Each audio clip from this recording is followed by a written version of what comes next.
Hello and welcome to the Philippines. This is the way we do buses in the Philippines.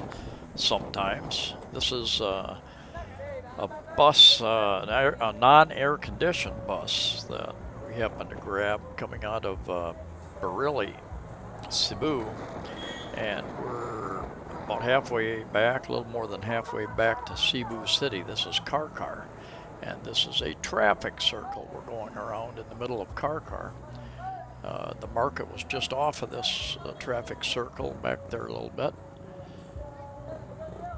And the guy standing there hanging out the door, his job is to recruit as many people as he can into these buses. There's several different bus companies, some aircon, some not, and they want to pull you into their bus, get you into their bus instead of you waiting for the next bus that may have a little more room on it.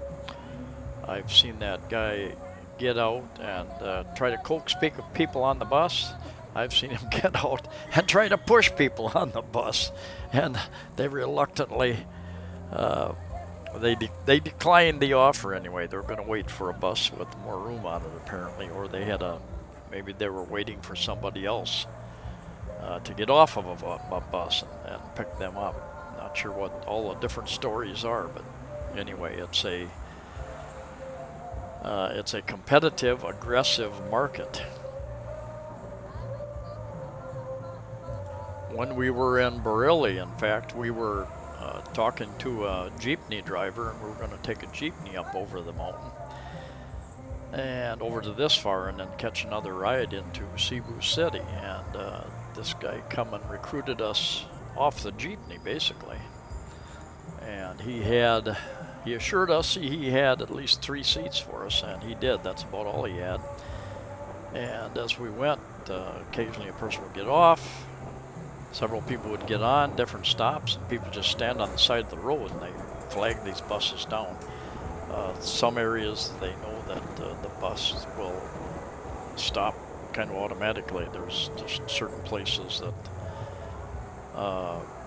people know that there's generally people waiting there.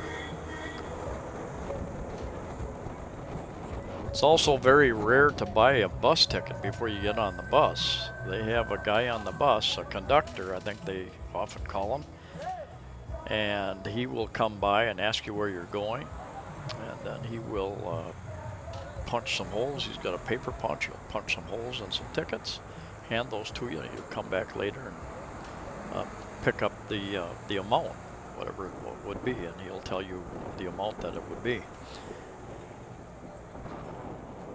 Buses are generally pretty expensive. I think this was about a 2.5-hour ride, and it can be 3.5 hours depending upon traffic. It was Sunday afternoon, but traffic wasn't too bad. And I think it cost us right around 100 pesos, maybe 80 pesos a piece. 100 pesos would be $2 each for the trip, so quite inexpensive really. And entertaining. The day was a little bit warm, but as we were moving most of the time there was enough air, and I was right on the window side. I was getting enough air that I wasn't overly uncomfortable with the heat. Some people would be, probably. When you're in the cities, you'll see most people wearing helmets. Once you get out of the cities like Cebu City, Mandaue City, a lot of the other cities don't enforce helmet laws for motorbikes nearly as much, and you'll see a lot of people running around without helmets.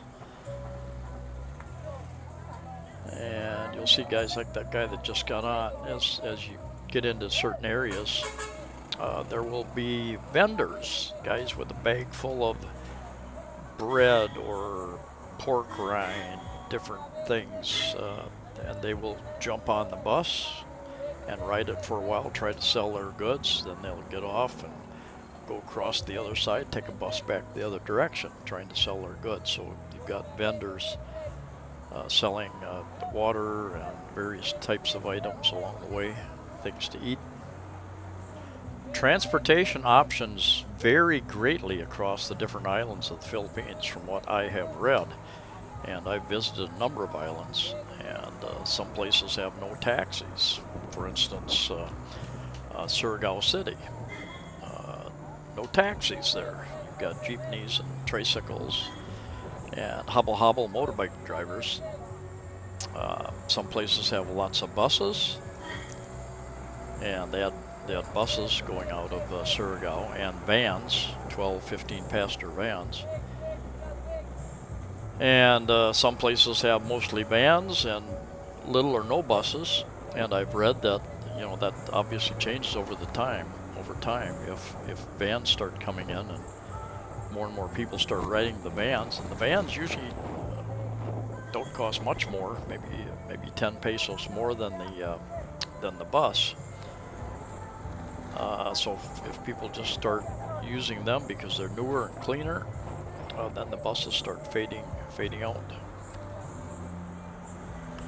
Other options for transportation, if you don't mind spending quite a bit more money, you can hire a taxi to run you almost any place. Would probably cost 2,000 to 2,500 pesos, $40 to $50 from where we came in Bareilly, take us back to Cebu City, or vice versa. About 3,000 to take us from Cebu City up to the north end of Cebu, up to Maya, Bogo area, I believe. And a lot of the hotels, you talk to them, they might have contact with private cars, private vans, larger vans, if you have a group of people that you can hire for a day or 2 days or a week, I suppose.